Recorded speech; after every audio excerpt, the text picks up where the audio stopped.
उत्तराखंड के रुद्रपुर शहर में एक रिसेप्शन पार्टी चल रही थी। मेहमानों का जमावड़ा लगा हुआ था और दूल्हा दुल्हन पहाड़ी गाने पर जमकर थिरक रहे थे। पार्टी में सब खुश नजर आ रहे थे कि तभी अचानक आए तूफान से जोरों से हवाएं चलने लगी, लेकिन दूल्हा और दुल्हन डीजे के फ्लो पर डांस करने में लुप्त हो गए थे। जब तक लोग कुछ समझ पाते तब तक तेज हवाओं के चलते डीजे का स्टैंड और पंडाल अचानक गिर गया। अचानक आए तूफान में डीजे का स्टैंड गिरने से भगदड़ मच गई।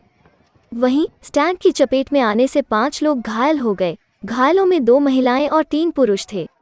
हालांकि गनीमत रही कि वर वधू सकुशल बच गए। घटना कुछ दिन पहले की बताई जा रही है। अब घटना का वीडियो सोशल मीडिया में वायरल हो रहा है।